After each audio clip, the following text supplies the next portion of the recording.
Gen 7, 2024 Cleveland, Ohio, USA. San Antonio Spurs center Victor Wembanyama reacts in the fourth quarter against the Cleveland Cavaliers at Rocket Mortgage Fieldhouse.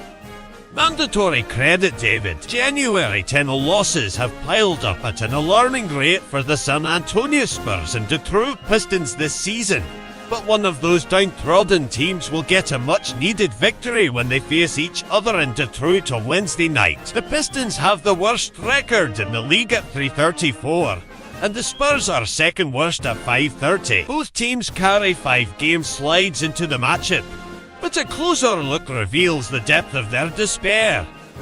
San Antonio has won just 2 of its past 30 outings, while Detroit has just 1 victory in its past 34 games. The Spurs' visit also will give the Pistons a painful reminder of last year's draft lottery. Detroit had the league's worst record but dropped to the 5th spot in the draft order. San Antonio won the Victor Wembanyama sweepstakes, setting itself up for a much brighter future. Wembanyama leads the NBA in blocked shots at 3.3 per game. He also averages 19.3 points, 10.1 rebounds, 2.8 assists and 1.2 steals. The 7-foot for Wembanyama is on a minutes restriction due to an ailing ankle but still racked up 24 points, 10 rebounds and 5 blocks in 25 minutes during a 117-115 loss at Cleveland on Sunday. My hunger is bigger than ever to win and to compete, but now I have learned to get over that frustration of the minutes restriction. Wembanyama said,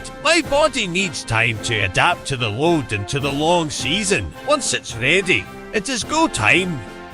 But there is no need to be frustrated. I keep my long-term goals in mind." The Spurs have been competitive into other recent losses, falling by 8 points to Memphis and 4 to Milwaukee. San Antonio finished strong against Cleveland. We outscored them 11-0 in the last 3 minutes, so the defense was pretty good. Spurs coach Greg Popovich said the Pistons' top player, Cade Cunningham, will miss his 2nd consecutive game.